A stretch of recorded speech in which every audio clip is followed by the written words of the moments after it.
মাথা ও লেজ দিয়ে এমন একটা রেসিপি করব যখন কোনো কিছু রান্না করতে ইচ্ছা করছে না এবং খেতে ভালো লাগছে না, তৈরি করে সংরক্ষণ করে রেখে দিবেন। করে 6 মাস থেকে 1 বছর রেখে খেতে পারবেন। 1 চামচ দিবেন, ভাত খেয়ে নেবেন সবগুলা, এবং খিচুড়ির সাথে পারফেক্ট হবে রেসিপিটা। চলুন তাহলে দেখা যাক। সুপ্রিয় দর্শক, আসসালামু আলাইকুম, সবাইকে ওয়েলকাম। এখানে আমি একটা মাছের মাথা নিয়েছি এবং 2টা লেজ নিয়েছি, এবং এই মাছের যে অবশিষ্ট কাটা টাটা থাকে না, থুতু এবং কান, এগুলো সব নিয়েছি। এখন এগুলোকে খুব ভালো করে পরিষ্কার করে ছোট ছোট করে কেটে ধুয়ে নিয়ে চলে আসব। এই দেখেন, এই যে এইভাবে করে ছোট ছোট করে কেটে নিয়েছি। লেজের মাছগুলো এইভাবে করে কেটে নিয়েছি এবং কোনো কাটা ফেলানো লাগবে না। সব কিছু এভাবে কেটে ভালো করে ধুয়ে পানি ঝরিয়ে এখন অ্যাড করে দিলাম। এখানে স্বাদ অনুযায়ী লবণ দিয়েছি এবং 1/2 চা চামচ হলুদ দিয়েছি। এখন সব কিছু খুব ভালো করে ম্যারিনেট করে নিব। প্রচুর মাছ পাওয়া যাচ্ছে, ইলিশ মাছ কম বেশি আমরা সবাই কিনে থাকি বাড়িতে এই সিজনে।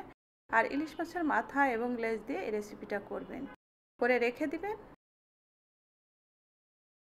6 মাস 1 বছর রেখে খেতে পারবেন। আর টেবিলে যদি রাখেন ফ্রিজ ছাড়া 2 থেকে 3 মাস রেখে খেতে পারবেন।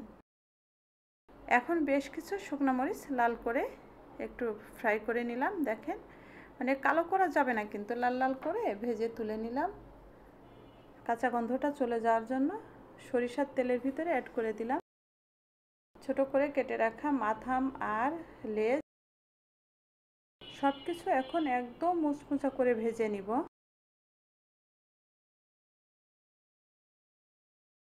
এমনভাবে ভাজতে হবে যে হাতে চাপ দিলে একদম গুঁড়ো গুঁড়ো হয়ে যায়।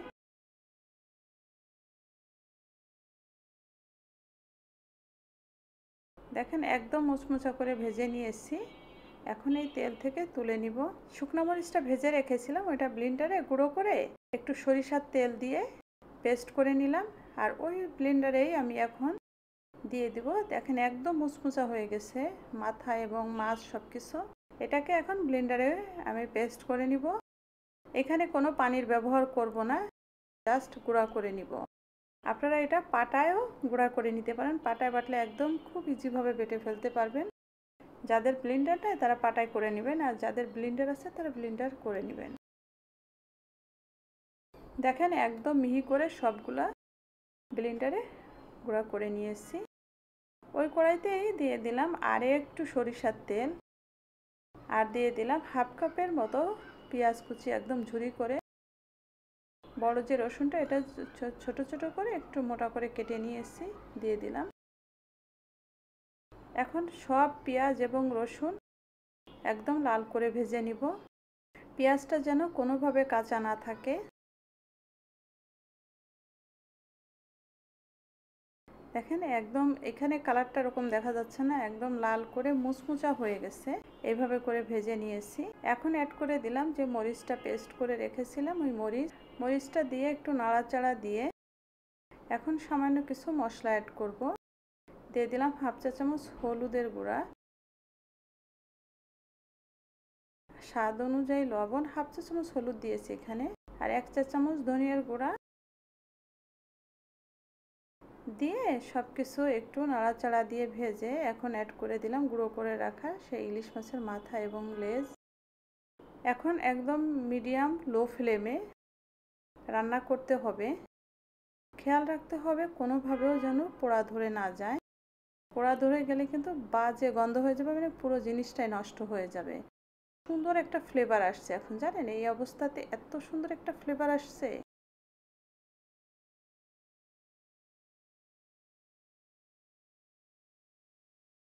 আর অনবরত নাড়তে হবে। যখন সব কিছু এই যে এই পর্যায়ে চলে আসবে, একদম ভাজা ভাজা সুন্দর একটা ফ্লেভার আসছে, তখন এটাকে নামিয়ে নিতে হবে। একটা ডিশে নামিয়ে নিলাম। এগুলো ঠান্ডা হয়ে গেলে একটা কাঁচের জার নিয়েছি, এই জারে সংরক্ষণ করব। এখন বুঝতে পারছেন আপনারা এটাকে আমি কি তৈরি করলাম। ইলিশ মাছের মাথা ও লেজ দিয়ে একটা আচার তৈরি করলাম, কোনো মশলা ছাড়া, সাধারণ মশলায়। অসম্ভব অসম্ভব মজার। এইখান থেকে 1 চামচ দিবেন খিচুড়ির সাথে, ভর্তা ভাজি যে কোনো কিছুর সাথে ভাত খেয়ে নেবেন সবগুলা।